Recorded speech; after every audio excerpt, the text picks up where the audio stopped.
Hi guys, it's a beautiful morning right here on the farm, and in the background right there you can see that's the farm gate. You know, this is our commercial layer farm. On the inside you can see that we are growing some maize. Now we always talk about farm security, and for a farmer security is very important. I know a farmer who had about 1,000 layer birds. They were all offloaded by thieves. You know, she was asleep, she just woke up some morning, and inside the chicken house was about 50 chickens left for her. A goodbye wish, you know, we'll leave you with some 50 chickens for you to enjoy. We'll take the 950.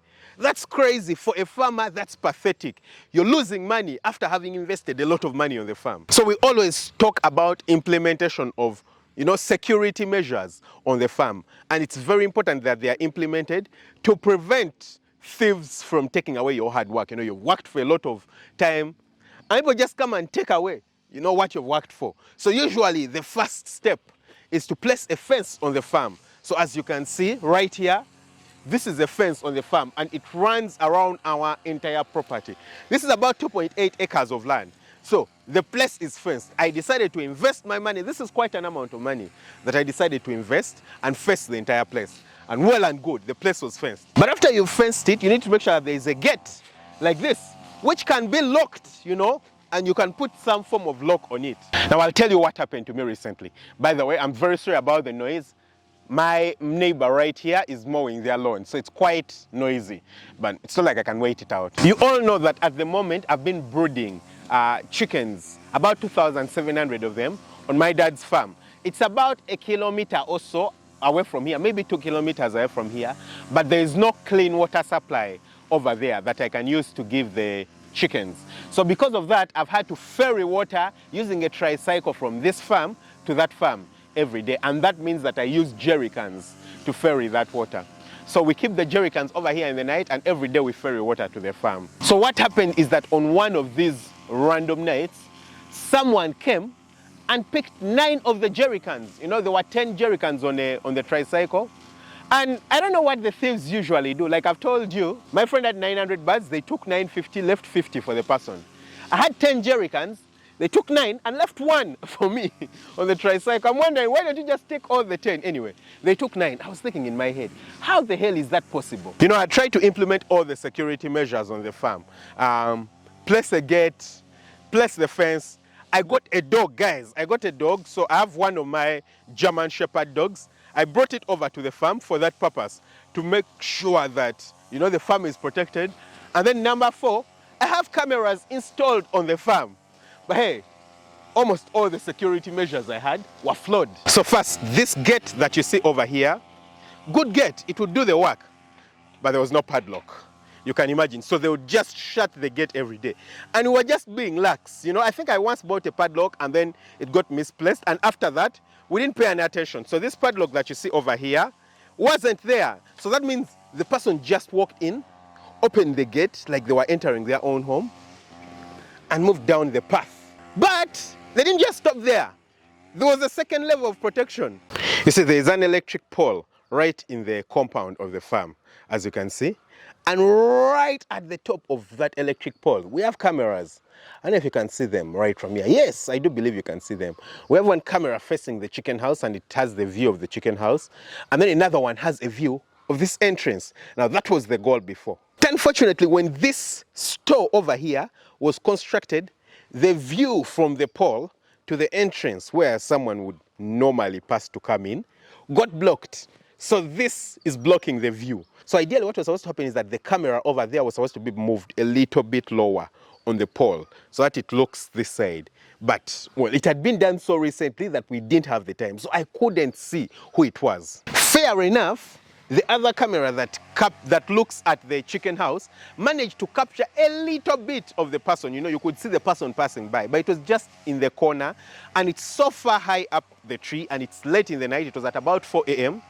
You can barely make out the person's face. So you just see, you know, something passing by carrying a jerry can, and you can't identify who it is. It was really problematic. But that wasn't the only other problem. How about the dog? Number 3, somehow, the dog wasn't alerted that there was a thief. And the kennel is right here at the back. It's open in the night, and you're wondering what the hell happened. What we noticed is that what happens in the night is that once the kennel over here is opened, I have a black German Shepherd inside here. It gets out, feeds, moves around while everyone is available, and then it will get back in for the night. That was crazy. The dog would literally get back into the kennel for the night. Once it's done patrolling a little bit and everyone has moved away, it's like, hey man, I'm bored here. Let me get back to my house. That's what happened, yeah? Because I noticed that at about 1 a.m. it was moving around. We have some tapling outside that we've been using to dry maize, yeah? And so the dog would get on there and I saw it moving over there. And then at about 4 a.m. it was nowhere to be seen. So this guy comes. This is the tricycle that we have right here in the background. You can see it, yeah? This guy comes, he's picking the jerry cans from the tricycle over here, and just behind here where the kennel is, the dog is not alerted. I don't know whether it was sleeping or anything. It was just one dog. It's a German Shepherd. So I was like, oh my God, despite the fact that the person is a petty thief, the only thing they have taken is jerry cans. It's probably not even worth $20. What they took wasn't even worth $20. I was like, hey man, this is overstepping boundaries. I have to do something about it. So the first step was to get a padlock for the fence that you saw.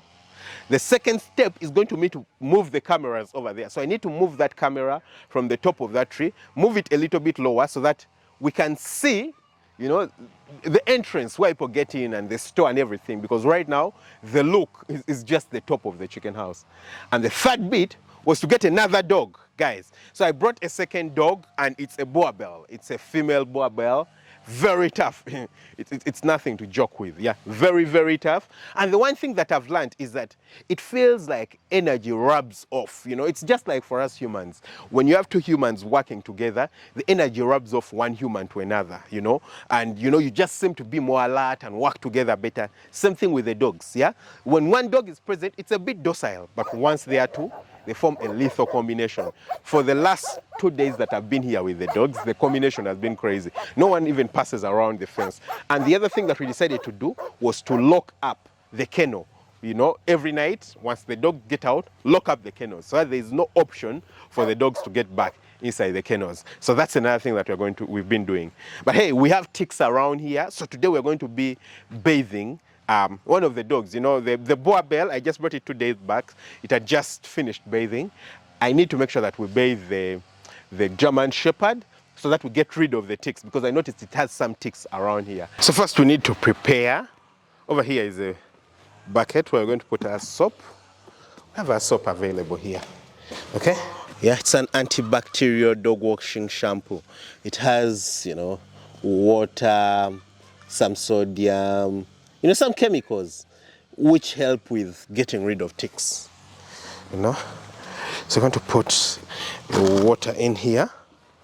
I think we dilute it with 1 part to 10 parts. I'll just do an estimation, of course. I'm not going to measure it physically. We have a tank right there for arresting rainwater. So we've been arresting rainwater. Meanwhile, these are the jerry cans. So these are the jerry cans that replaced the ones that someone decided to take. Yeah, so we're going to put these on the tricycle and take them with water. Okay? So we'll get some water right here. Okay. This is a 10,000 liter tank, guys. I think you can see it right there. 10,000 liters, yeah? It's a 10,000 liter tank for arresting rainwater from the chicken house. So the goal is going to be to put each one of these for each of the chicken houses we'll have over here to minimize the amount of water that we need to purchase. If we have huge tanks like this for every chicken house over here, and they're going to be 4 chicken houses, that's be 40,000 liters that we can collect. Yeah, that will be a very, very good thing, because we can use that to pump into the tanks to supply the chicken houses without having a worry at all. Even that over there is going to have a tank. Maybe we'll do 5,000 liters for that. Yeah, and that we can use to consume from outside. And that way I don't need to sink a well. I think my bucket has overfilled. Yeah, you can close it. Yeah, actually I think I have excess water.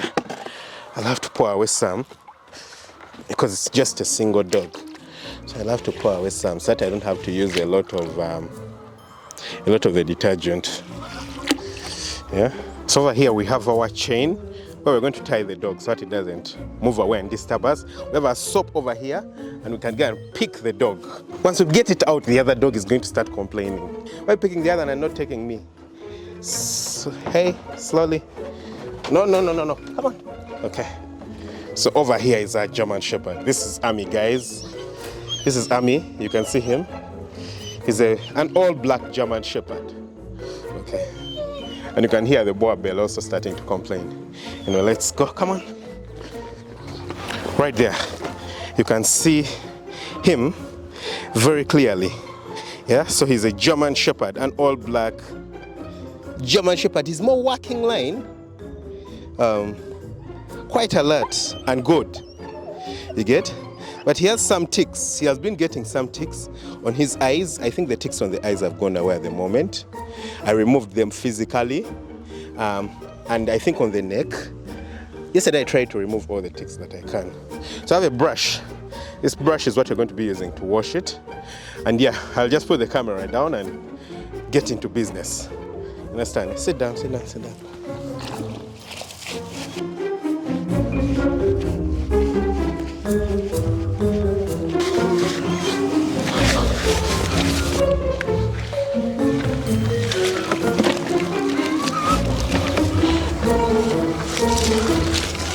Okay. Need some time with the soap. Time to rinse you.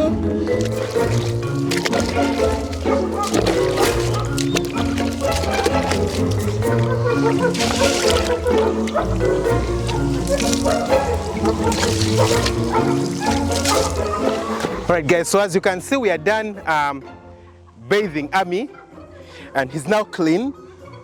We've gotten rid of ticks for now. So we do this once a week to make sure that, he doesn't get ticks, because once he gets ticks, he's going to get Lyme's disease, yeah? So I wash him from here so that, because this place has a bit of grass, so that it doesn't get very soiled, but now the place is wet. So I'm just going to get him away from here, take him somewhere where he can dry from, and then once he's dry, he can go back to his kennel. The other dog, the boar bell, his name is actually a Danny dog. An interesting one, right? And she's a female, so she's called Danny dog. We're going to get her out just for you guys to see. Now that this one is out, she's quite, unhappy. So I'll just get her out so you guys can take a look at her and then bring her back in, after a few minutes. Once Ami is going back inside the kennel, we'll take Danny dog back inside the kennel. Come on. All right, here she is. Come on. Yeah, come on. Let the people see you. So this is Danny dog, our boar bell. Yeah. Put her on the chain, as you can see her. Quite a strong boar bell. Yeah. She's a strong boar bell. She's maybe, coming to 3 years old at the moment, and she has never been mated. So yeah. Come on. Good dog. All right. So I'll just take her and put her on the chain, just so she can see it's her friend. So here is Danny dog and Ami, just next to each other. She's female and he's male, guys. Honestly, I don't want them to breed. I totally don't want them to breed, but I don't know how I'm going to do it. So you guys on YouTube are going to be my solution. I really need to keep them together because they work perfectly together. But I don't want them to breed. I'm not really ready to sterilize Ami because I think he's a very good dog for mating. She's a perfect, she's a lady, so of course I'm not going to sterilize her. So guys, what the hell do I do to prevent them from mating? I know that once heat comes on, you can separate them. But the guys at the farm are too busy with work and everything. It's very easy to not notice that the dog has gotten in heat right at the beginning, and then you'll just find when they are locked up together and they have mated. And the cross between a German Shepherd and a boar bell, I can't imagine what it will look like. Should be some pathetic thing. So guys, tell me what you think about it. We'll see what to do. Yeah, tell me what you think about it. Catch you guys very soon with another video. Lots of love. Bye-bye.